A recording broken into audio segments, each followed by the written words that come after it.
Alô, meus amigos, minhas amigas, sou o Diego Santana. Se inscreva no canal Conjuntura Política e Econômica para receber as notificações. Meus amigos, nós podemos observar que tem sido de fato uma grande polêmica por parte do que se refere à contrariedade do governo.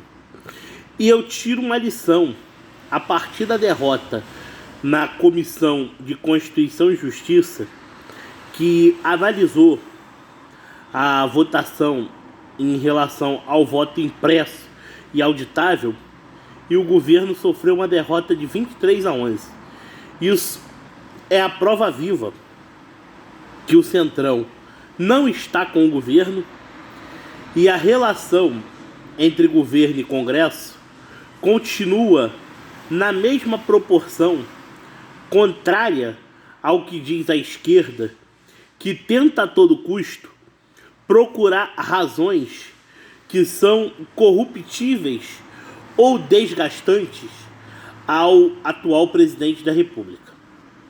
E no mais, as pesquisas assim mostradas são para lá de tendenciosas no que refere aos interesses da grande mídia, na medida em que um presidente a todo momento que incomoda os interesses escusos e a todo momento é achincalhado, querem mostrar à população a todo custo que o presidente decaiu. Isso é apenas uma articulação de indução ao erro que pode ser confundido ou até mesmo dito na mesma proporção que o método de desgaste, né? Mas podemos sobrepor a questão que no momento em que vivenciamos é natural que muitos tentam através da economia derrubar o nosso presidente da República.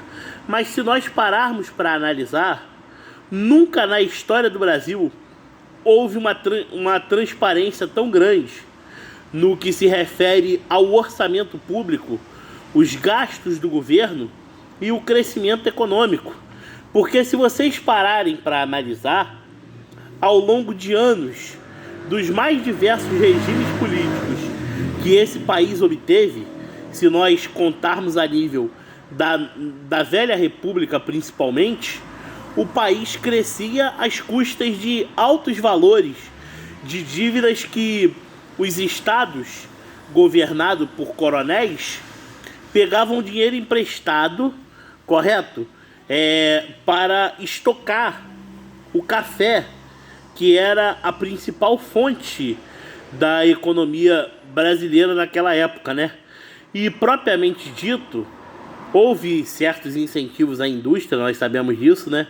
Principalmente no governo de Venceslau Braz, mas o café era a verdadeira digamos, carro-chefe da economia brasileira, até que no âmbito após a derrubada dessa velha república que tinha uma democracia para lá de fajuta, que por meio de um golpe de Estado foi derrubada, o Brasil viveu sua fase de transição e começou a ganhar maiores espaços no setor industrial.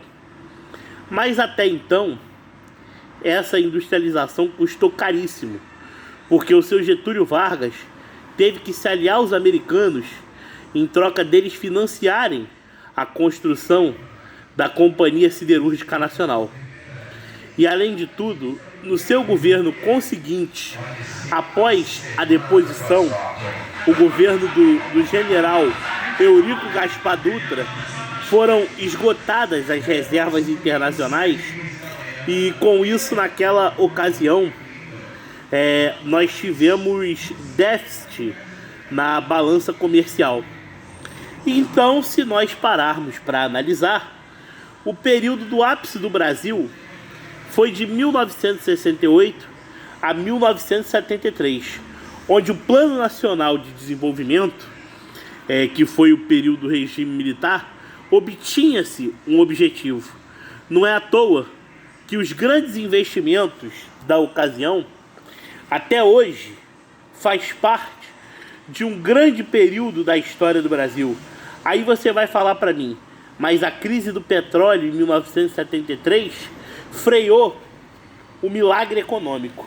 É verdade, mas ainda assim colhemos bons frutos à medida em que obras foram inauguradas, mesmo nos períodos de crise, e grandes programas de habitação popular já na gestão de João Batista de Oliveira Figueiredo. Ok, se nós mencionarmos um pouco da nossa história, vivenciamos o porquê que hoje nós passamos esse período. Porque se analisarmos o período da nova República Democrática, principalmente após a Constituinte em 1988, a governabilidade ficou travada pelo congressismo apelidado de parlamento, que controla o legislativo e também o judiciário, que é uma indicação da alta corte da Câmara, que é o Senado Federal, desse sistema legislativo bicameral que vivenciamos. Isso parece um período do Império, onde senadores ficavam de forma vitalícia, ou seja, o favorecimento político coronelesco não é do nosso presidente, pois ele age dentro de um contexto democrático. Ele apenas busca modificar uma história que se encontra ultrapassada, porém apenas modernizada de acordo com os momentos históricos. E além de tudo, mesmo com todas as barganhas, o Brasil vem se recuperando economicamente na pandemia em números muito mais satisfatórios do que muitos países desenvolvidos. E isso tem gerado credibilidade, onde o aumento de juros que teve na semana passada não foi com o intuito de frear a economia, mas sim não deixar de bater a meta inflacionária esperada.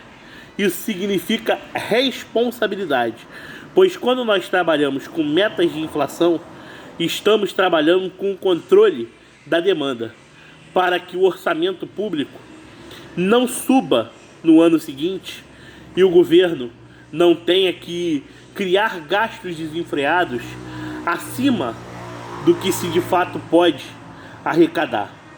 Porque na medida que nós estamos sofrendo com essa inflação, ela não é manipulada, ela é real. Enquanto outros governos, ela era manipulada. Por quê?